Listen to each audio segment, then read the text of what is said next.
But I should say that I, in theory, love reputation systems specifically. There's a lot of different ways you can handle the idea of karma, or the idea of like, I think when somebody talks about a karma and reputation system, and correct me if I'm wrong here, Alpha Wolfman, I believe that when somebody talks about karma and reputation, what they're talking about is you make moral choices and the game evaluates what that moral choice means about you as a person and gives you some kind of score to track your morality. And sometimes it's treated like it's an intrinsic thing, like it's like, God has declared that you are a bad person or a good person, like say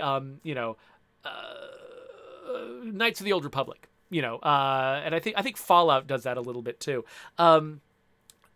Knights of the Old Republic is a little bit more of the metaphysical version. Whereas, say you get something like, Mass Effect and Fallout are a little bit more like they're trying to hint that it's about how other people view you, but it still feels a lot like it's just an intrinsic moral judgment about your choices.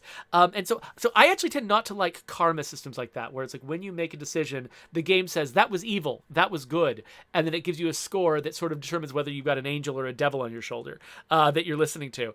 And I don't love that, because the most interesting moral choices in games are the ones where the choice isn't obvious, where it sort of starts peeling apart competing moral imperatives and differing perspectives on what right and wrong are.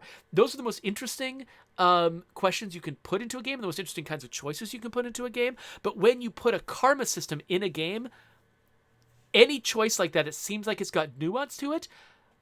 Whatever happens when you make the choice and you see what the karma points do, the karma points tell you, no, this was the right answer, this was the wrong answer. And it sort of cheats you out of a lot of that nuance. My go-to example is in Fallout 3. Harold, if I'm remembering, I could be remembering the names of characters wrong stuff because it's been a long time. But Harold was this, this ghoul character who's been, who was, you could track him through all of the Fallout games up to that point. And he shows up and he's sort of been mutated by this tree that was growing out of his head. And he's in this sort of living this life of pain and an inability to move. And he's really sort of unhappy with his life. And he asks you to kill him. And that's an interesting question, right? Because he's asking to die. He clearly has a lot of disadvantages in his life. But at the same time, I've got friends who are, activists in, say, the disabled community who are really, really uncomfortable with this, with any sort of media that pushes the idea that if someone's life looks unpleasant and painful to you, that you should advocate for that person's life to end. Because there is this sort of like public morality, at least in certain sectors of society, that seems to really push that idea that, oh, that person's life looks really hard. I bet they want to die. They should get to die if they want to. They should die.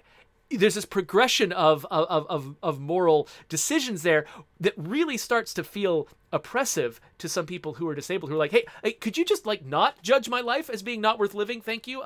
Maybe I want to have a life, even though I've got a lot of things that maybe seem uncomfortable to you and probably are uncomfortable to me, but not worth ending my life over. Get out of here. If I'm depressed, maybe try being my friend and making me happier. Maybe try to help me with struggles that I have, and or join me in something we both enjoy, or whatever. Like, do things to help me be happy. Don't tell me I should just die because I'm so miserable. Like, sheesh. What do you not value my life at all? That's a lot of the perspective that I've been hearing, from people that I know and people in my family and stuff like that. And so I'm like, when I saw that situation, I was like, no, I'm not going to kill Harold. I've only just met this person. He's saying he's really depressed and he wants to die. There could be a lot of other options here that are better than this. I'm not just going to kill him. That's just like jumping to conclusions, making a choice that is irrevocable, that, him on a different day, he might be like, no, what? No, please don't kill me. I've got things to live for. And so I was like, no, I'm not going to make that choice. And I chose to let him live. And I got bad karma points for it. And I was like, it's like, screw you, God of this world, for telling me that I'm evil, for making this choice that was, I'm sorry, I went through an entire process of deciding that I thought the morally good thing for him was for me to choose a different path than that. I do not like being told that's evil, that process I went through meant that I'm an evil person. So no, don't do that to me. But so that's a way that karma systems can go badly. Reputation systems are different, because when a reputation system says these people like you, these people don't like you, you can still use that to frame somebody's moral choices and say, the peacekeepers don't like it when you make this choice. The survivors don't like it when you make that choice. The galactic community disapproves of humans making this choice, but they do approve of humans doing this.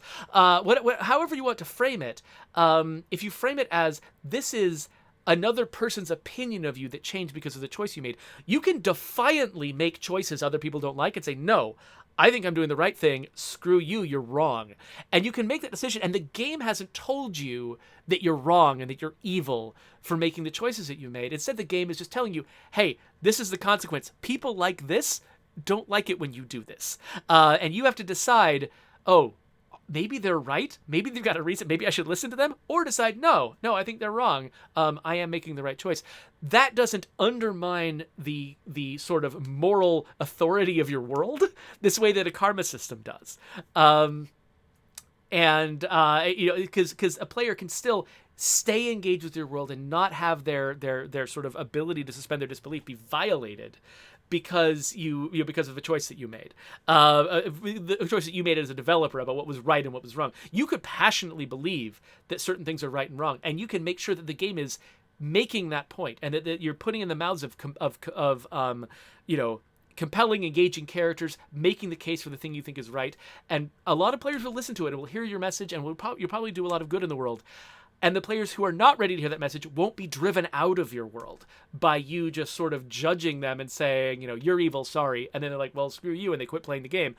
They might actually want to stay in your game. And maybe even if you're really passionate about your perspective on a particular topic, keeping players engaged in your game and engaged with your story, and then letting them see more of it and see more of the consequences of their actions and the point that you're making about the consequences of their actions. I think you'll actually do much more good by doing a reputation system rather than a karma system. So anyway, that was not the question you asked, Alpha Wolfman, and I'm so sorry for just spinning off and answering a completely different question from what you said. But when you just said the words karma and reputation together, I was like, I have a thing. I've got a whole spiel about this that I want to say. So there you go. That's my whole spiel. Thank you all for hanging out with me. Let me catch up here because I'm sure a bunch of chat went by while I was just staring at the camera and ranting. So we got fans of Knights of the Old Republic, fans of Fable, fans of Herald. So I think all of those things are good. Like, even when I criticized the karma system, I still liked Fallout 3. Like, it didn't actually destroy the game for me. Just that moment was not a good moment for me. Similarly, the moment in Mass Effect 2, where I think it was 2, where you decide the fate of the Geth. That was another nuanced choice, where the karma system told me the opposite thing from what I thought was correct. And so that was problematic for me too.